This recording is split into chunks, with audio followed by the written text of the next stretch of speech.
Olá, pessoal! Olá, pessoal! Começa mais um podcast de Papo pro Mundo. Hoje tá com um tema incrível. Eu sou a Elis. Rafael.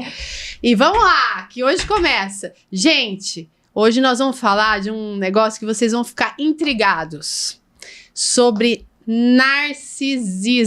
Personalidade narcisista. Transtorno de personalidade narcisista. E para falar desse assunto, a gente vai conversar com o psicólogo, psicanalista Geraldo Fiamengue. Bem-vindo, Geraldo! Obrigado pelo convite. Vamos falar então sobre essa coisa que está na moda, né? Tá na moda? É moda? Né? Infelizmente está na moda, né? Não deveria estar na moda. Não deveria. Gostaria de ler primeiro o vamos falar da mini currículo dele, que é bem interessante, extenso aqui. Ele é o Geraldo Fiamengue, ele é psicólogo e psicanalista pela PUC Campinas, mestre em educação pela Unicamp e PhD em psicologia pela Universidade de Edimburgo, na Escócia. Uhum.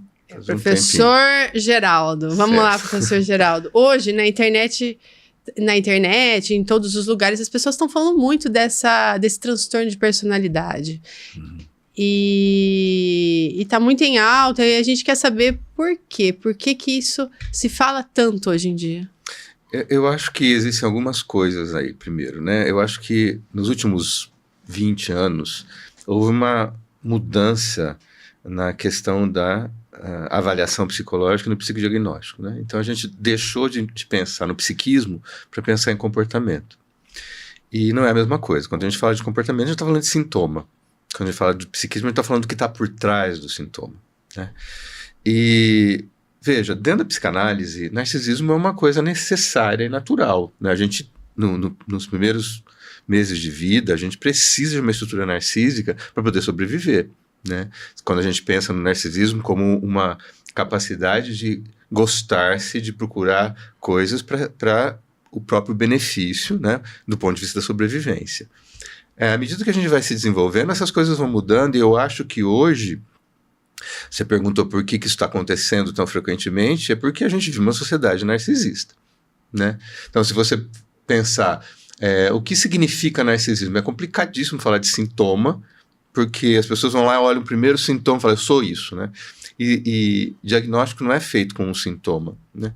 Diagnóstico é feito com uma porção de situações que envolvem várias formas de sintomatológicas, várias avaliações, para a gente chegar num consenso, né? E que a gente chama de diagnóstico diferencial, quando outras coisas são eliminadas.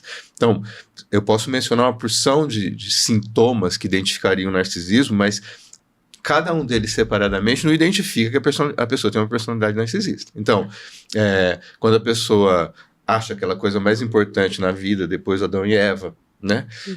Quando a pessoa acha que ela tem que ter tratamento especial, né? Então, eu não preciso ficar na fila porque eu sou mais importante que você. Quando a pessoa não tem a menor empatia pelo sentimento do outro, né? Porque o dela é mais importante. Quando a pessoa exige ser tratada de forma diferente. Quando a pessoa tem ideias de grandeza, que ela vai ser uma coisa fantástica, famosa, extraordinária. Quando a pessoa tem inveja, né, o que é paradoxal, né, no narcisismo, porque eu também tenho inveja daquilo que o outro conseguiu e eu não. Uhum. Né? Então, todos esses são sinais de que alguma coisa está desorganizada. Porém, todos esses sinais são sinais que a gente encontra na maior parte das pessoas hoje em dia, não é? Existe uma confusão, acho que é geral das pessoas, que é egocentrismo e narcisismo. São as mesmas coisas? Então, do ponto de vista teórico, não, né? Quer dizer, uma pessoa narcisista, ou como eu disse, o narcisismo, ele tem origem nessa necessidade humana, né, de sobrevivência, de ser gostado, de ser acolhido, de ser amado, né? Existem pesquisas que mostram que os bebês humanos que não têm Tóquio, eles morrem simplesmente, né? Então, nós precisamos disso, né? A pessoa egocêntrica é uma pessoa que tem como centro ela mesma, né? Então, a estrutura egóica, que é a relação minha com o mundo, ela se volta para mim, eu só penso em mim, né? Então, em certos aspectos, isso é parte do que a gente chamaria de um transtorno narcisista, né? Mas não é a única coisa, né? Então, assim, o fato de... Eu acho que hoje, né, a coisa mais complicada do ponto de vista do narcisismo, da personalidade narcisista, tem a ver com relacionamentos. Amorosos? Amorosos, ou familiares, de todos os níveis, né? Porque uma pessoa que tem uma estrutura narcisista, ela não tem condição de dedicar-se ao outro, porque ela precisa dedicar-se a ela mesma, em primeiro lugar. Ela não consegue superar aquela fase infantil, na qual o mundo só teria sentido para ela, né? E tudo está voltado para ela, para poder se vincular a outras pessoas, né? E onde começa isso? Quer dizer, onde isso deixa de ser uma coisa natural dela, da sobrevivência na infância aí, para ser uma patologia? Quer dizer, que é uma coisa que começa a passar. E por que começa isso? É com os pais? É com algum familiar?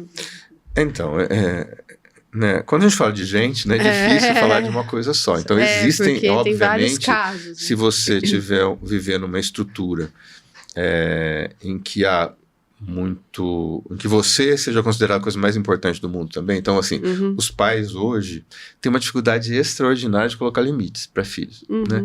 Você recebe... Eu não atendo mais crianças justamente por essa razão. Pai, hoje em dia, é uma coisa insuportável. Mas eu dou supervisão para muitas pessoas que atendem crianças, né?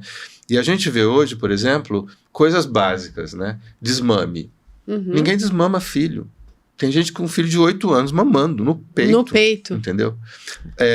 Seu filho não pode dormir no mesmo quarto que você. Não pode. Ah, mas ele é muito pequeno. Como assim? Não pode. Né?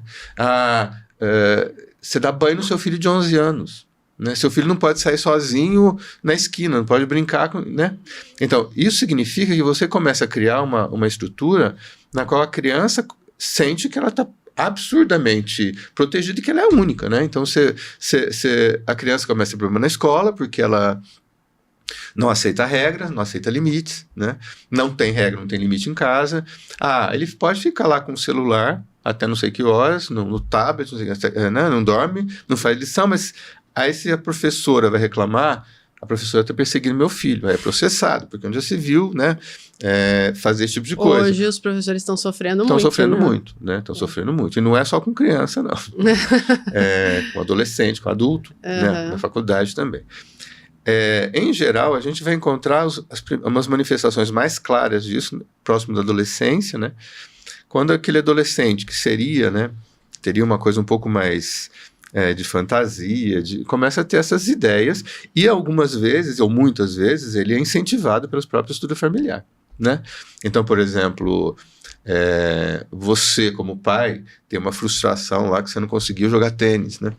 Aí você coloca o seu filho para jogar tênis, ele tem que ser o novo... O melhor. Né? Rafael Nadal da história, ele tem que ser o melhor. Então, você começa a exigir disso, né? E é muito curioso porque você começa a observar que a criança... Ou ela entra para um aspecto, né, de rejeitar completamente e se fechar, ou ela começa a achar mesmo que ela é extraordinária. Né? Agora, as redes sociais, ela intensifica isso, né? Muito. Aliás, nós vivemos uma sociedade narcisista, né? Eu sempre fico surpreendido, eu nem assisto muito esses programas, esses reality shows, sabe? Que tem Bake Off não sei do quê, esses cozinheiros não sei das quantas, modelo não sei de quê, porque a pessoa... Veja só, né? Quando a gente vai se desenvolvendo, a gente entra numa fase dentro da psicanálise que a gente tem que ser castrado, né, do ponto de vista psíquico, ou seja, você não é o melhor do mundo, o mundo tem regra, você precisa respeitar as regras. Aí a pessoa vai vai fazer no bake-off, né? Tem 20 candidatos, né? E aí ela faz um bolo que é uma porcaria, ninguém suporta o bolo do infeliz, ou do infeliz.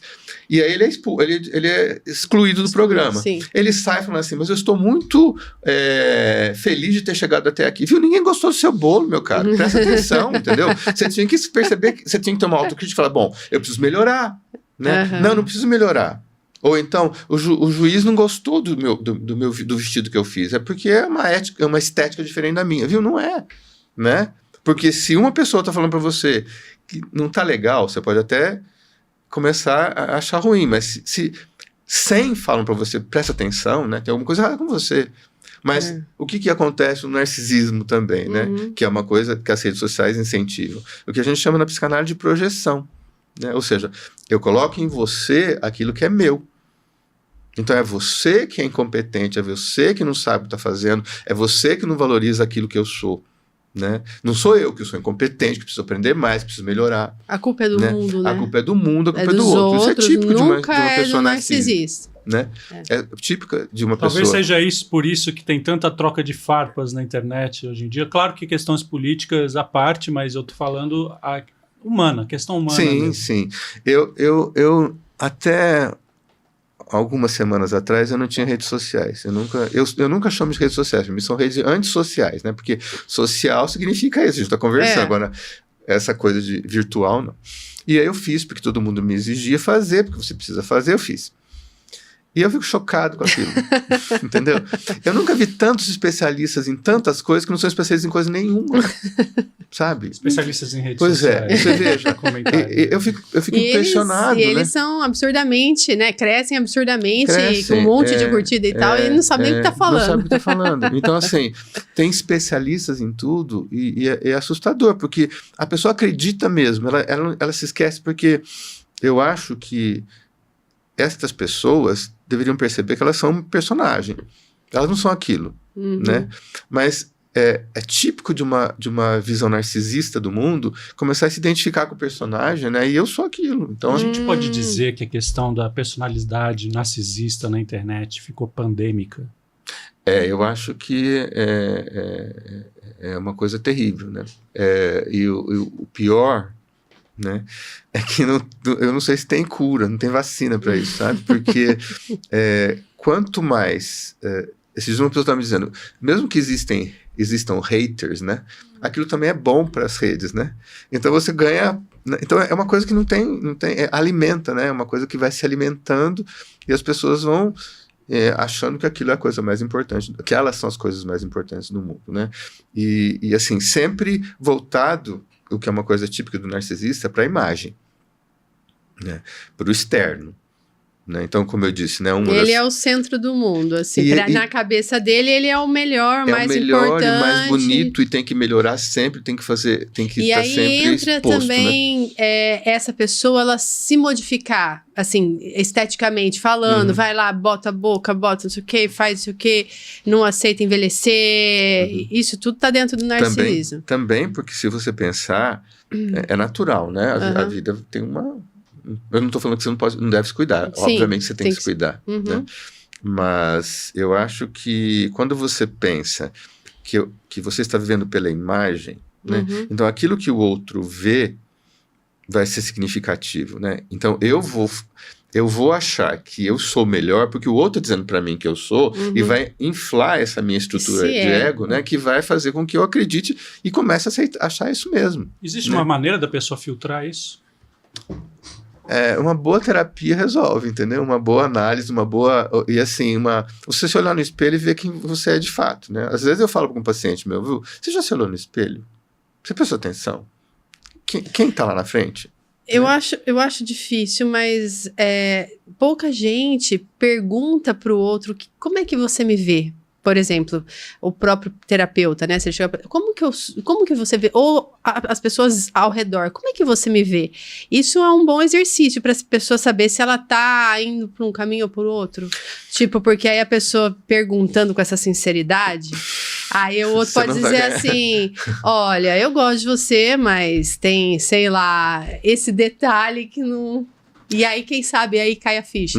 Não funciona. Porque, em primeiro lugar, eu sempre falo, né, que amigo não é terapeuta. Um amigo, em geral, fala aquilo que você quer ouvir, não que você precisa. Porque se ele começar a falar o que você precisa, você vai deixar de ser amigo dele. É verdade. Entende? Porque ele vai começar a identificar as suas dificuldades, né? E você não vai gostar muito de ouvir isso, né? Raramente a gente gosta disso, né? Raramente a gente está aberto para ouvir uma crítica de forma construtiva e perceber... Não, eu realmente eu preciso mudar isso. Só quando você está numa fase de desenvolvimento, assim, né? Procurando se desenvolver, melhorar. Caso você não esteja, nem adianta perder tempo com isso. Porque assim, por isso que eu disse, a melhor forma é você ter uma relação positiva com crítica, né? As pessoas vão criticar você e vão dizer para você certas coisas que talvez você precise ouvir e não quer dizer que elas estão destruindo você por causa disso, ou que você tem que confrontar, né? Eu me lembro uma vez na faculdade que a gente estava fazendo uma situação dessa, em psicologia faz essas coisas, né? E a gente estava num grupo e a gente estava falando, olha, para uma pessoa específica, você tem que melhorar nisso, né? Aí ela falou assim, agora vocês vão ver quando for a vez de vocês. Né? Já tá dando então você troco. percebe que é uma coisa que você não tá nem ouvindo, né? E eu acho que essa é a coisa mais trágica de conversa hoje em dia, né? Você não conversa, você espera a sua vez de falar. Né? Então, isso é terrível, né? Porque acho que o complicado é quando você leva o narcisismo para outros âmbitos da sua vida. Né? Por exemplo, o trabalho, para um relacionamento, relação mãe-filho, esposa, marido, enfim. Como é que fica essa... existe um limite que você consegue separar quando o narcisismo ele fica crônico, ele fica doentio, ele entra num estágio muito complicado? Porque todos nós temos um pouco de narcisismo, não é isso? Todos nós temos. Veja, como eu disse no início, né, houve uma evolução muito grande, ou melhor, né, uma mudança muito grande, não chamo de evolução, entre as formas de avaliação. Né? A gente, em geral, segue o que a gente chama de DSM, né, que está no 5º. Né? O DSM-5, quando ele foi lançado nos Estados Unidos, foi uma polêmica muito grande, porque é o diagnóstico de transtornos mentais, né? E houve uma polêmica muito grande, porque muitos dos psiquiatras envolvidos na organização do DSM-5 estavam envolvidos também com a indústria farmacêutica. Então, que é também uma coisa extraordinária hoje, porque tudo você tem uma medicação, né? E aí você começa a ver uma mudança do DSM-3, que era um DSM-3...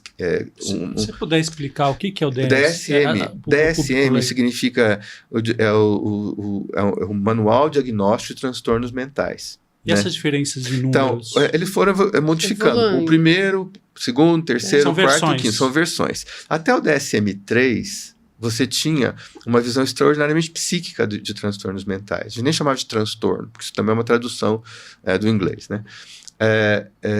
Depois do DSM-3 revisto até o DSM-5, foi mudando isso até uma questão comportamental. Se você pegar no DSM-5 transtorno de personalidade narcisista, e você observar lá, no final das características, vai dizer assim, o que é patológico? Quando causa dano para você. Isso então, percebe como isso é complicado, né? Muito não complicado. É para você que tem só causar dano, tem que causar dano, né? Dano social. Dano social, danos extremos. Mas, por outro lado, você vai perceber um diretor um CEO de uma empresa, ele tem uma grande quantidade de traços narcisistas, entendeu? Um ator famoso, um cantor famoso, uma modelo, um jogador de futebol, sei lá, tem muito disso, né? Então, só que esses traços são aceitos quando essa pessoa consegue estabelecer, talvez fundamentalmente, relações interpessoais nas quais existe um grau de empatia, um grau de envolvimento, né? Um grau de cuidado pelo outro, né? Então, este cuidado, quando eu penso no outro, não quando eu faço esse cuidado pensando em mim. Entendeu? Porque muitas pessoas falam assim, eu vou cuidar de você porque depois você vai ter que cuidar de mim, né? Eu cuido de você porque né? senão você não cuida de mim depois, entendeu? Nossa. Isso não é cuidar do outro. Quando eu cuido do outro pelo outro, não por mim. Né? Então, essa é uma coisa complicada. Então, nos relacionamentos, como você disse, né? Os relacionamentos interpessoais, isso é uma tragédia. Embora, né? Eu não estou falando de relacionamento de pai e filho, né? Mãe e filho, porque isso você não escolheu, você nasceu, né? Mas os relacionamentos interpessoais, um relacionamento com namorado, namorada, marido, né? Esposa, a gente começa a observar uma estrutura de codependência, né? Então, não é por acaso que aquela pessoa procurou um narcisista para se relacionar. Ela atraiu, entendeu? De certa forma, tinha alguma coisa a ver com ela também. Tem algumas coisas que permitem, inclusive, as suas dificuldades se manifestarem, ou seja, aquela pessoa passiva, que não cuida de si mesma, que está sempre em função do outro, né? Quando eu era criança, tinha um desenho animado de um cachorrão branco, e tinha um cachorrinho que ficava pulando em volta do cachorrão, falando, meu herói, né? É mais ou menos isso, né? Quer dizer, eu me relaciono com essa pessoa extraordinária, né? Que está acima de tudo, e eu fico orbitando essa pessoa, como se eu fizesse parte, né? Mas é como se eu precisasse de uma pessoa assim, né? Então, por isso que eu disse, né? Não é só uma pessoa que tem uma dificuldade de relacionamento do tipo narcisista, mas aquelas que se relacionam com essa pessoa também que precisam de terapia. Existem gatilhos que podem despertar o narcisismo da pessoa, levar ela para um grau mais evoluído, assim, dentro do... Sim, assim, se você pensar, né, qualquer coisa que valorize extraordinariamente aquilo que você faz, né, ou que coloque você numa situação de evidência, sem que você tivesse preparo para isso, pode acontecer, né? Então você vê, por exemplo, esses grupos asiáticos aí de cantores que têm se suicidado sistematicamente. Nossa. Né? Jovens assim, de 20 e poucos anos, né? Eles entram numa posição assim de idolatria, né? De que eu sou a coisa mais importante, e uma hora o próprio narcisista percebe isso, né? Quando ele está sozinho mesmo, né, e quando ele, por uma razão ou outra, ele tem uma perda significativa, ele entra em contato com aquilo que ele é, né? Que não é nada daquilo que tá marcado por fora, né? E nessa situação, há um colapso, né? Há uma destruição, né? Então, o uso de drogas, uso abusivo de drogas, de álcool, né? Ou ou situações de colocar a própria vida em perigo, né? Sei lá, dirigir a 200 km por hora né? Ou fazer coisas muito, muito complexas aí, que colocam a própria vida em risco, são formas como se um lado seu tivesse, presta atenção, né, no que você está fazendo com você, né? Porque, em geral, as pessoas são colocadas em situações, esses gatilhos, né, uma situação que ela não está preparada para confrontar, né? Ela é colocada ali, ela está em evidência. Se ela não tem um suporte adequado, se ela não percebe quem ela é de fato, se ela não tem um sistema de apoio que vai colocá-la na realidade, né? É importante, ela não vai saber para que lado ir, né? Eu acho sempre importante, sabe, que a gente tenha o sentido daquilo que é fundamental na vida da gente, sabe? Por exemplo, mas eu estava dando uma palestra num negócio lotado e eu olhei o relógio e falei, gente, eu preciso ir embora porque eu tenho que fazer jantar, entendeu? Porque eu tinha que fazer jantar, entendeu? Não adianta que as pessoas falem, nossa, mas você faz jantar, tem que cuidar da vida, você tem que pagar a conta, né? Você vai no médico, você é igual a qualquer outra pessoa. Então, isso traz você para o mundo, sabe? Você tem que... Real, mundo real. O mundo da realidade. Realidade. Entendeu? Não é esse mundo que se criou, né, de uma fantasia de que você, né? Falando até da rede social, você falou que cria-se um personagem e tal, e de repente quem olha fala assim, nossa, essa pessoa aí não faz nada da vida, ela não cozinha, ela não lava roupa, ela não passa roupa, ela tem nada. E no fundo não é essa a realidade, aquilo é só que ela aparenta ali, mas na realidade a vida dela então, é normal. Mas ela não faz outra. isso, né? Não, ela só mostra aquilo que ela só mostra aquilo que ela veja, quer por exemplo, que seja visto. É proibido para psicólogo fazer propaganda, né? De curas maravilhosas, né? De preço, né? E colocar imagens suas que vão ser... Porque você tem uma coisa própria, particular. Mas tem gente que coloca fotografia de estar, não sei, na praia, não sei aonde, não sei quem, fazendo não sei... E aí você fala assim, poxa, esse psicólogo é maravilhoso. Né? Ele não sofre, não tem problema nenhum, tá vendo? Ele tá na praia, ou tá no shopping, ou tá viajando, ou tá não sei o quê. Que é mentira. O que só as pessoas mostram. É só isso. É só isso que elas querem mostrar. Mostra isso, entendeu? Mas na verdade a rede social, ela tem esse recorte, né? De mostrar só aquilo que é bonito, que é bom. Ninguém coloca dor, sofrimento. Ou se coloca também... No TikTok eu tenho percebido que as pessoas têm colocado mais a dor. Mas isso também não é legal, assim. Também tem esse lado. Pra provocar a síndrome do coitadinho lá, né? Que coitado de mim. E aí a gente entra num ponto que eu acho muito importante, que é do empoderamento, tá?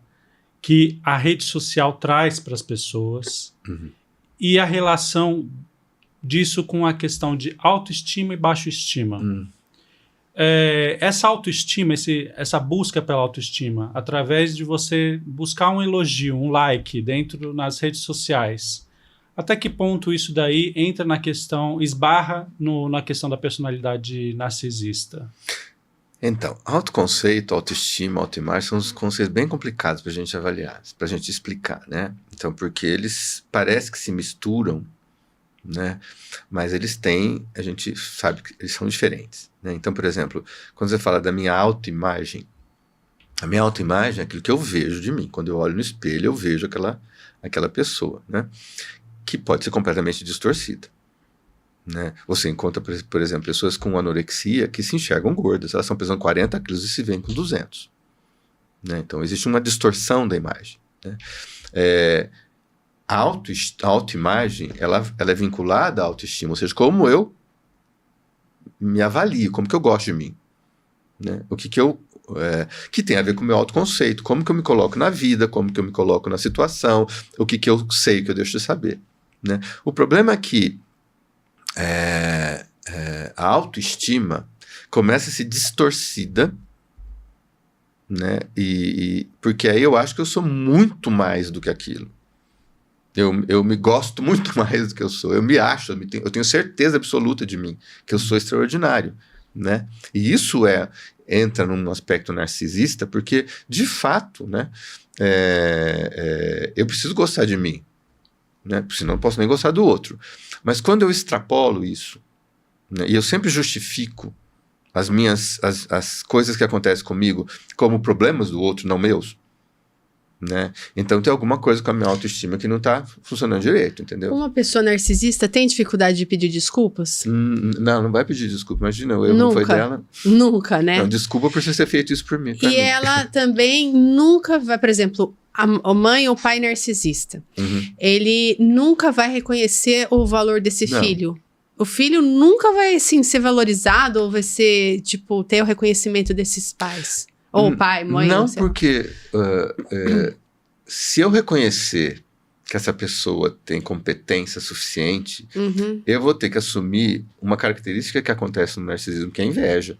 Né? Porque eu quero ser igual, eu não consigo. Então, eu começo a colocar no meu filho uma exigência acima do possível, né? Porque ele nunca vai chegar no nível que eu sou.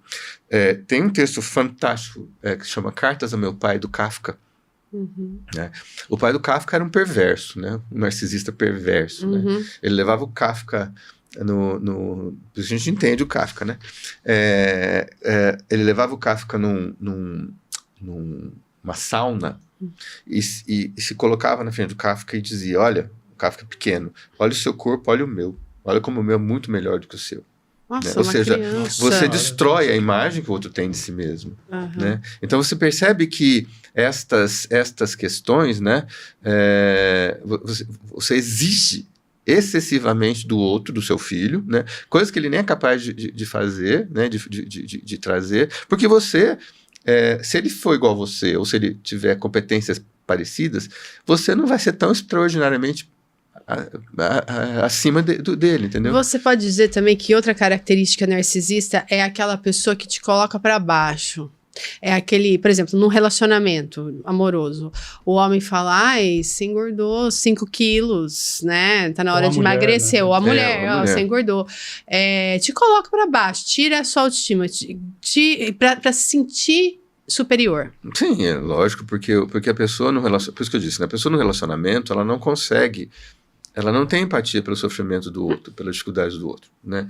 Então, eu não vou ficar preocupado porque a pessoa que está comigo engordou e eu tenho que entender por quê. Eu só vou dizer: olha, você está gorda, você está gordo, né? Ou você tá careca, ou você está não sei que jeito, ou você está... Entende? O narcisista, ele é capaz de amar o outro? Ou ele só se ama mesmo? Então, se ele conseguir lidar com certas estruturas internas e superar certas dificuldades, ele pode chegar a amar, mas a princípio ele se ama. Ele não conseguiu superar essa fase primária lá de 2, 3 anos de idade até lá, em que ele precisa começar a se reconhecer, né, como uma pessoa diante das outras, como todas as outras são. Mas, por exemplo, num relacionamento amoroso, como que esse parceiro ou parceira é? Porque ninguém vai ficar com ele, né, se ele for assim desde o início. Né? Então, você conhece alguém, aí a pessoa já te bota pra baixo, você fala: tô fora, vou sair. Ele provavelmente tem alguma artimanha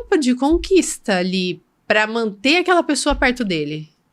Então, pode ser, Pode ser que a pessoa, porque são pessoas que vão desenvolver uma rede grande de relacionamentos, né, superficiais de pessoas que eles vão usar. Né? Então, pode ser uma pessoa sedutora, é uma pessoa sedutora, né? Tem um nível de sedução aí. Porém, isso não é suficiente. Né? Porque, como eu disse antes, existe uma possibilidade do outro precisar de um narcisista na vida. Porque o outro também tá ali, né? Então, assim, o narcisista tá buscando para ele? Tá buscando ser simplesmente o melhor do mundo, a coisa mais extraordinária que existiu, e assim é o reconhecimento, de fato o que ele busca é o reconhecimento que talvez, não sei nem se ele chegou a ter às vezes, porque também a gente pode pensar, né, de uma pessoa que nunca recebeu isso, né, que aprendeu desde cedo que tinha que desenvolver para sobreviver uma estrutura além daquela, né, de uma estrutura normal de narcisismo infantil. Né? Então, pais agressivos, violentos, destrutivos. Então, eu me defendo, né, dizendo isso não me afeta, isso não me afeta, isso não me afeta, até que eu comece a achar que eu tenho que ser frio em relação ao outro e achar que eu tenho que valorizar cada vez mais a mim. Isso né? é uma questão que está no gene, está na educação, onde que ela reside? Lá no início. Então, eu acho que para mim é uma questão estrutural, né, de familiar, de relacionamento, de educacional, né, de formação do psiquismo, né. Pode ser que exista uma estrutura genética onde se descubra um gene que não sei se existe, até hoje eu não sei que há, né. Isso parte na infância? Nos Aí primeiros começa momentos?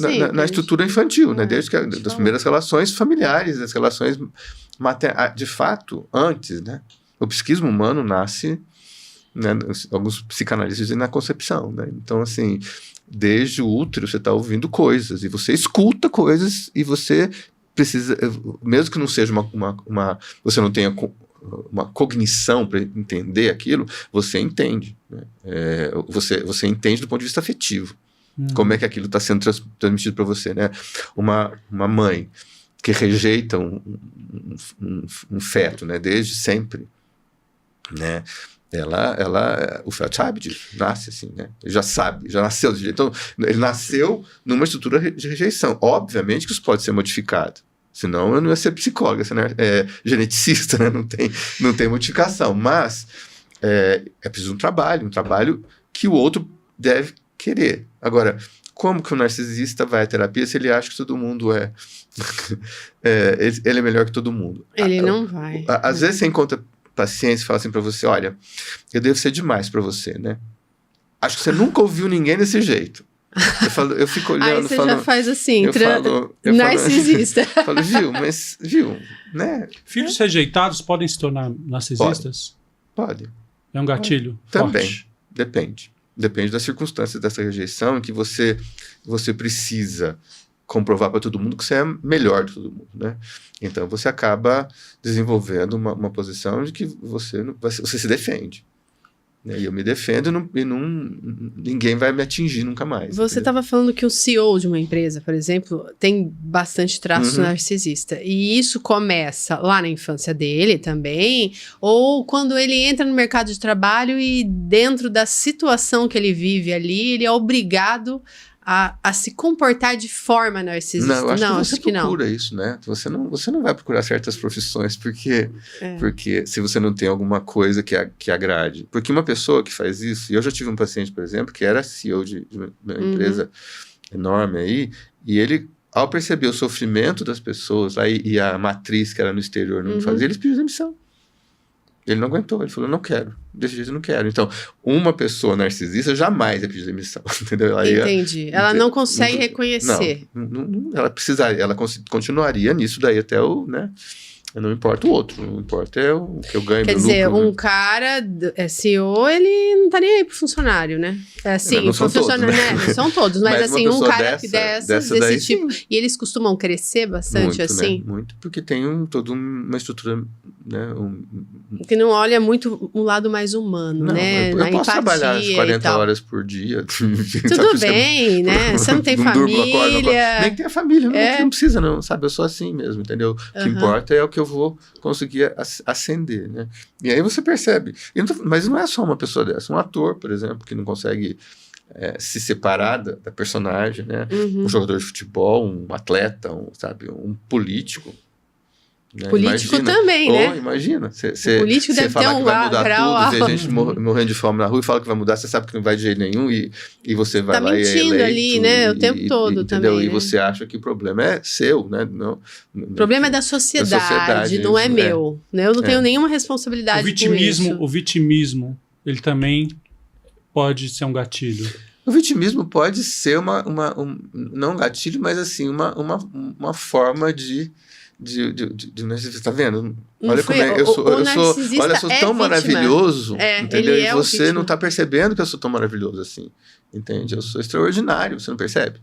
Entendeu? Eu já ouvi muito, né? Uma pessoa falando: se existe uma vítima aqui, essa vítima sou eu. Isso é típico do narcisista, né? Você acha que eu que sofro nesse mundo. Quer dizer, tudo mais é ele. Ele é o mais sofredor, ele é o melhor, mas também é o mais sofredor. Então é muito curioso, porque você consegue ter os dois, né? Você pode dizer, olha, tá vendo como tudo que eu fiz pra você e não adiantou nada? Isso é uma típica frase de uma mãe narcisista, ou um pai narcisista. Olha, eu dediquei minha vida pra você e você não quer nem saber de mim, não me vê. Né? E tem esse jogo então aí, veja, né? Isso é uma coisa terrível para uma criança, né? Primeiro, porque isso é obrigação de pai, né? Cuidar de filho é obrigação. Cachorro faz, vaca faz, né? Macaco faz. Você também tem que cuidar do seu filho. Você tem que dar comida, você tem que dar alimentação, você tem que dar proteção, você tem que dar conforto, você tem que cuidar, né? Isso nada disso faz você um pai extraordinário, né? O que faz de você um pai extraordinário é o que vai além, né? O seu suporte para o seu filho em situações de sofrimento, aquilo que você consegue lidar, ajudá-lo a trabalhar nas sessões que ele traz no cotidiano. Isso é ser um pai, né?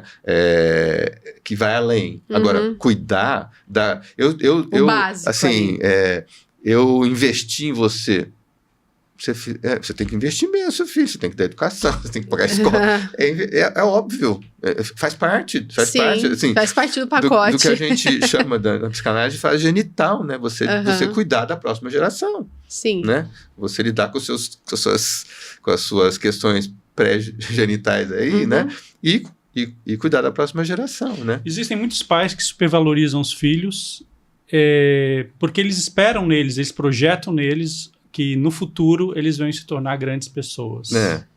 Aquilo que eles não foram. Eu conheci uma professora de tênis que ela falava para mim assim, logo depois começou toda essa febre de tênis nos anos 90, e ela falava para mim assim, que pai que quer ter aula, filho que tem aula comigo, não chega perto da minha quadra, fica na porta do clube, não chega aí perto. Entendeu? Porque eles entram e as crianças ficam em pânico, elas começam a ficar desesperadas, elas não conseguem, sabe? É uma coisa muito doida, porque eles exigem dos filhos, né, alguma coisa que eles são incapazes de oferecer, ou que eles não querem, né? Eu já ouvi mães, assim, que chegou e falou assim, não, eu não aceito menos de 9, 8 e 9 notas do meu filho, eu não aceito. Eu não tirei menos que isso, ele também não vai tirar. Pago escola. Aí eu senti um peso, assim, falei, nossa, né, pesado isso para uma criança, quer dizer, ela não pode em nenhum momento da vida 10. tirar um 7. Se você tirou 8, você podia ter tirado 10, né? Por quê?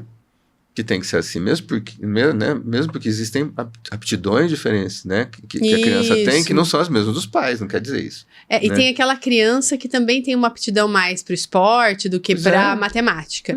E aí o pai não aceita, a mãe não aceita aquilo de jeito nenhum e fica naquela pressão sobre essa criança que adoece ela.